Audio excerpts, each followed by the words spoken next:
안녕하십니까, 송지호입니다. 오늘은 5G 테마에 대해서 긴급 점검 형태로 분석을 해보도록 하겠습니다. 오늘 또 그동안 많이 강조를 해드렸던 RFHRC가 5%, 6% 굉장히 나름대로 열악한 시장 속에서도 강세를 보이고 있죠.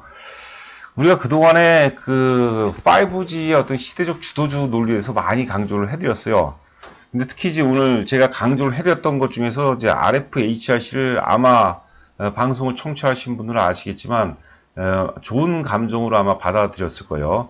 특히 이제 RFHRC의 매집 논리, 매집 논리는 저는 단순하지만 굉장히 중요한 핵심 이론이라고 생각하거든요.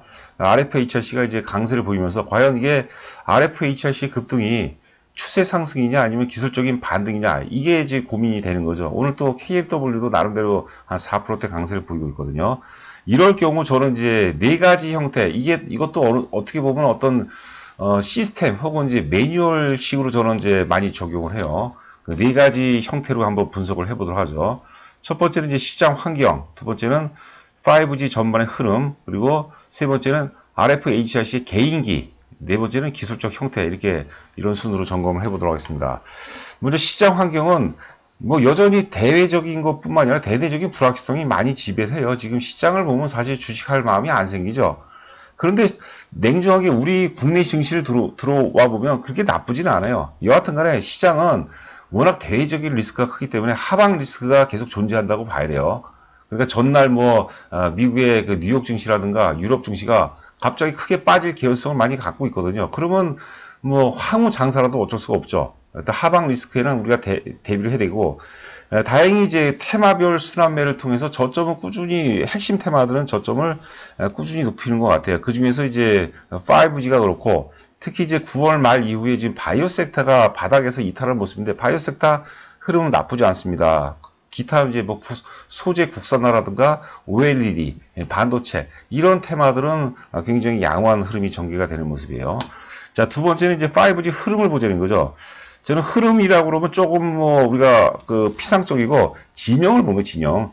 지금 여러분들 그 시세라는 게 결국 그 다른 종목들 혹은 다른 섹터와의 싸움이거든요. 그러니까 5G 섹터가 오르기 위해서는 바이오 섹터가 못 올라줘야 돼요. 5G 섹터가 오르기 위해서는 소재 국산화 섹터가 못 올라야 되고 OLED 섹터가 못 올라가야 되는 거예요. 그 이슈가 이쪽으로 좀 집중이 돼야지 탄력을 받는 거죠. 진영 싸움이라고 부르는 거죠. 그렇다면 RFHRC가 급등하기 위해서 추가 상승하기 위해서는 같은 진영에 있는 아군들이 어떠냐, 아군들의 상태가 어떠냐, 같은 전우들이 어떠냐를 봐야 되겠죠. 그래서 KMW라든가 OE솔루션, 이노와이어리스, FRT 이런 것들의 지금 차트의 모습이라든가 이런 것들을 한번 지켜보자는 거죠. 동일하게 양호한 흐름이라면은 돌파할 가능성이 굉장히 높아지는 거죠. 우리 보통 이제 그 기러기 때가 날아갈 때 보면은 이게 V자 형태로 날아가거든요. 왜 그러냐면 뭐 아시겠지만 공기 저항을 덜 받는다는 거죠. 우리가 모난 놈이 정 맞는다고 그래요. 모난 돌이 정 맞는다고 그러는데 함께 가는 게 아니라 흐름으로 같이 가는 거예요. 그 다음에 이제 세 번째로 중요한 것은 RFHRC 개인기예요. 아무리 동료들이 띨띨하다 하더라도 RFHRC가 굉장히 세기가 세다면, 개인기가 특출나다면 그 홀로서라도 얼마든지 갈 수 있죠.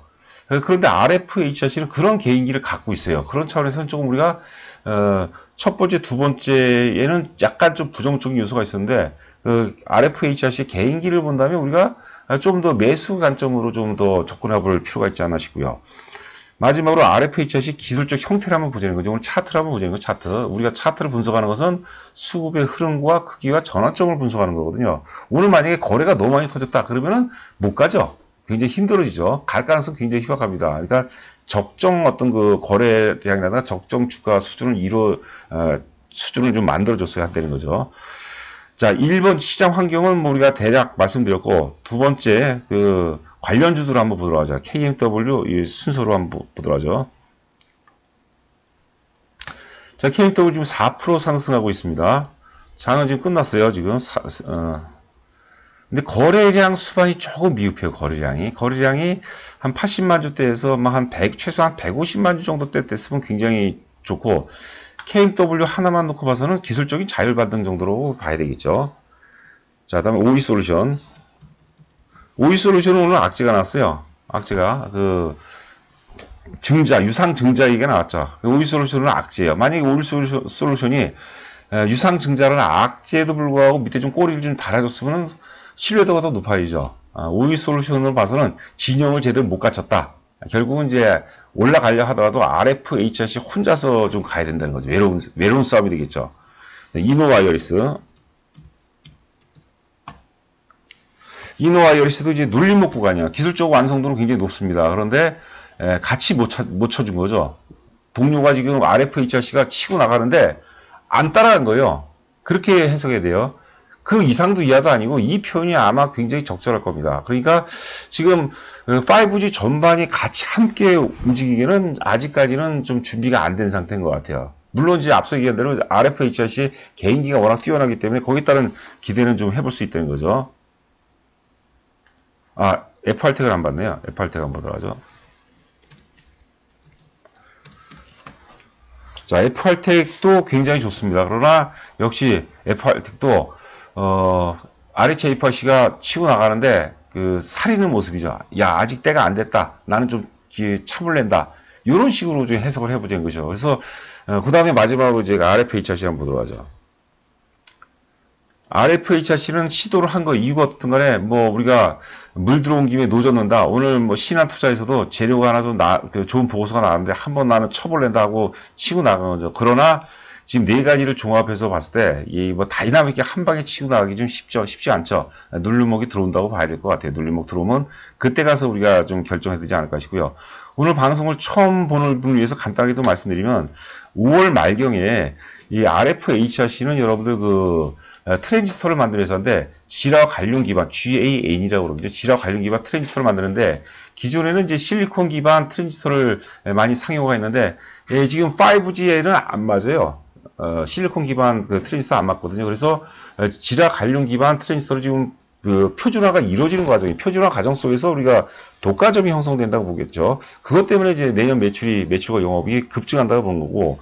여하튼간에 그러면서 5G 그러면서 이제 파웨이에 대한 매출이 절대적이에요. 거의 뭐 한 60% 가까이 되는데 지난 5월 달에 5월 중순경에 미국에서 트럼프가 이제 파웨이에 대한 제재를 얘기했죠. 그러니까 RFHRC들은 어마어마하게 큰 악재죠. 근데 그 악재를 은폐물 삼아서 엄청난 매집이 들어왔다고 보는 겁니다. 저는 엄청난 매집이 이만큼 올라서 될 일이 아니에요. 이거는 10만 원 정도는 가야 된다고 보는 거지 기본적으로. 근데 타이밍이 언제냐? 오늘이 타이밍인가? 근데 아까 네 가지 우리가 변수를 봤더니 개연성은 좀 떨어져요. 그러다가 갑자기 올라갈 수도 있거든요. 그러니까 이제부터는 매수 관점으로 접근하는 게 맞다고 그런 거죠. 자, 다시 이제 그 아래 그림 한번 보도록 하죠. 이게 오늘 신한 금융투자에서 나온 얘기입니다. RFHRC가 과점 시장에서 집중 수혜를 입을 것으로 내다봤다. 최근 5G 기지국 장비에 들어가는 통신용 RF 트랜지스터 소재가 LDMOS, 이게 이제 실리콘 기반을 얘기하는 거예요. 여기에서 실리콘 기반에서 이제 지라 관련 기반으로 바뀌는 추세다. 그래서, 전 세계 세급분위가 당연히 독과점이죠. 독과점이고, 2020년 매출이 올해보다 141% 급증한 2,656억으로 예상했다. 이게 만약에 전망 예상치가 실제치하고 부합된다면, RFHRC는 뭐 10만원 정도 가야 되겠죠. 그렇지 않습니까? 자, 그리고 최근에 말씀드렸던 RFHRC 세 가지 상승 논리에서 간단하게 짚어보고 방송 마치도록 하겠고요. 제가 지금 점검을 안 해봤는데 구독자 수가 거의 400분이 되는 것 같아요. 거의 제가 매일 한 10번 이상 이렇게 쳐다보고 재밌더라고요. 이 구독자 수가 늘면 늘수록 또 책임감이 많이 드는 것 같아요. 제가 NG를 또 많이 냅니다. 다시 하고 그러는데 좀 지치기도 하는데 여하튼 간에 구독과 좋아요를 눌러주시면 많은 도움이 됩니다. 저희가 유튜브 방송하는 목적이 구독자 수를 증가하는 거예요. 많이 노출을 시키는 거고, 좋아요도 많이 늘리는 거거든요. 그게 목적이고, 당연히 그러기 위해서 저희가 열심히 또 방송을 준비해야 되겠죠. 좋은 컨텐츠로 보답드릴 것을 약속드립니다. 부탁드리고요. 세 가지 상승 논리. 아까 우리가 차트를 봤죠. 5월 달에 초대형 매집이 이루어졌다고 보는 거고, 그 매집이 2013년 셀트리온과 비교를 해보자는 거죠. 악재의 크기가 큰 클수록 거대 세력이 매집이 됐다고 보는 거죠. 저는 이게 거의 RFHRC 앞서 이제 뭐 매출액이 뭐 내년도에 2,600억이 넘어가고 어쩌고 그러는데 이게 저는 가장 중요하다고 봅니다. 자, 두 번째는 5G 시대 표준화의 최대 수혜주. 오늘 이제 신한투자에서 이런 식으로 나온 것 같아요. 갈륨 기반 트랜지스터 채택이 급증하고 있고 결국 이제 표준화를 목표로 하는 거고 표준화는 독점으로 이어진다고 그런 거죠. 매출액이 최근에 그 KB증권자를 보니까 매출이 2,800억으로 예상하더라고요. 신한투자에서는 2,600억으로 예상했죠. 여하튼간에 2,600억, 2,800억, 영업이익이 이 정도가 된다면, 700억 정도가 된다면, 주가는 당연히 거기에 맞춰서 실적이 경천동지하고 있는데, 주가도 거기에 반응해야 되겠고, 저는 RFHIC는 제가 과하게 말씀드린 건 아니에요. 그 매집과 분산의 메커니즘에 대해서 제가 설명할 기회가 있을지 모르겠지만, 10만원은 굉장히 소극적으로 얘기한 겁니다. 자, 방송 마치겠고요. 구독과 좋아요 부탁드립니다. 감사합니다.